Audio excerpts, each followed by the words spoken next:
Well, here's hoping I can actually get this across. Okay, so today I am here to talk about a concept. This is the apocalypse meme in software.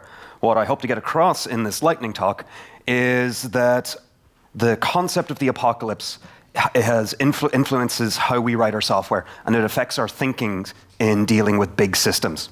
Ambitious, let's see how we get on. Okay, who am I? My name is Sullivan. I'm a developer from Ireland. I focus on legacy apps, organize the DDD, i.e. meetup. But what this is really about is, where did this talk come from? So I have a hobby. My hobby is religion. I like reading where concepts entered into religions, where their origin is, the differences between them, the similarity, because religion is the history we told ourselves about creation and about how humanity should be.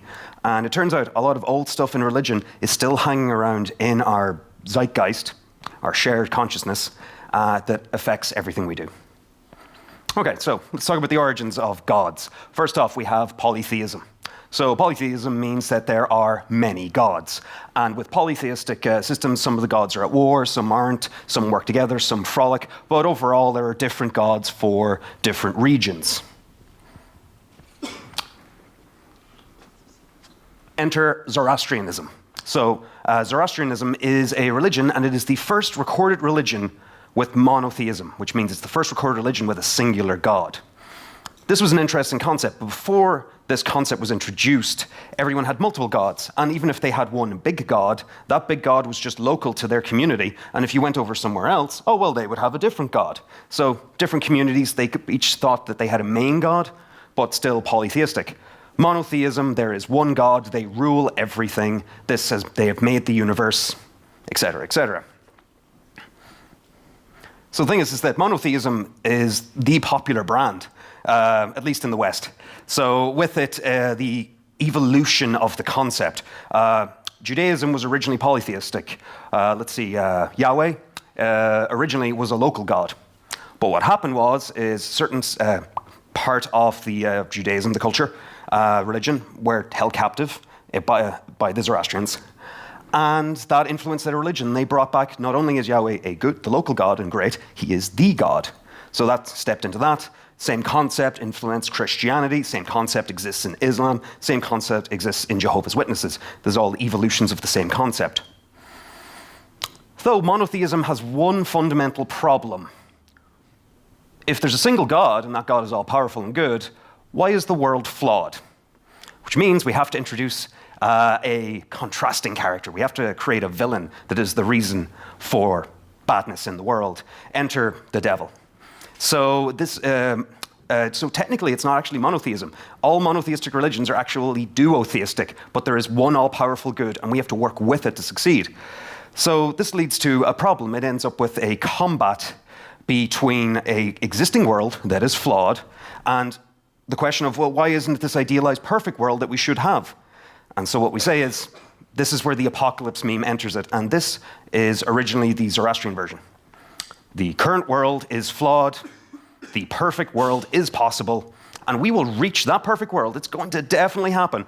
As soon as we shun and get rid of and purify all the bad things, then perfect creation will appear and everyone will be happy. Does this sound familiar to anyone? Because the last talk kind of broached this topic.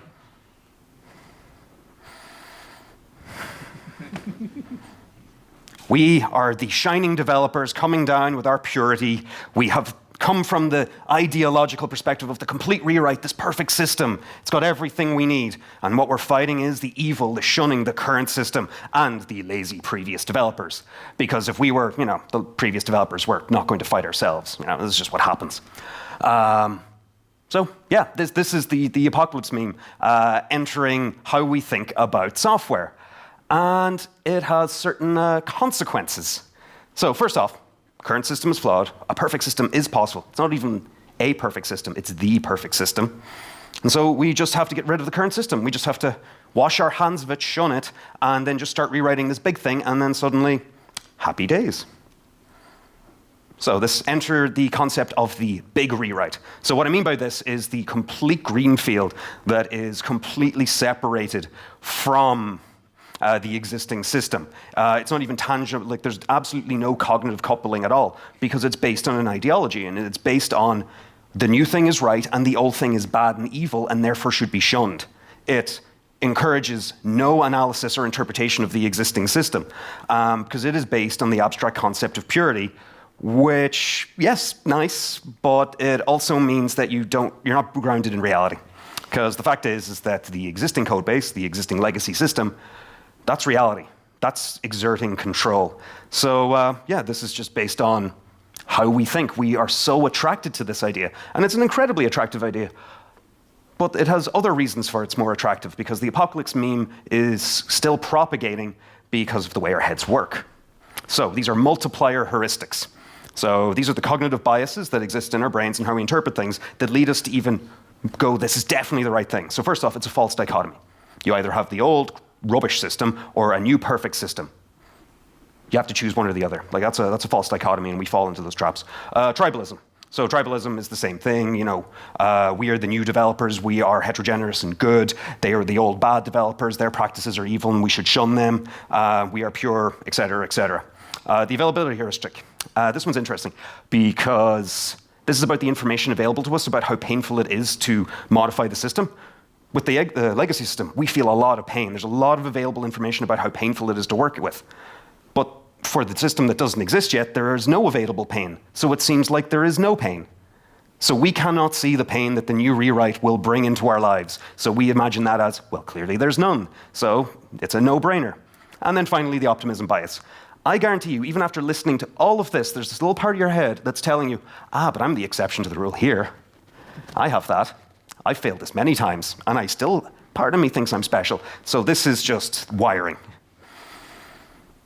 So to finish the talk, this quick lightning talk about the concept and the apocalypse meme, is that you have to accept that legacy code, the legacy application, is the thing that's exerting control. And if you want to understand what you're doing, you have to apply the right level of rigor to understand the behavior of the old system and then replicate that.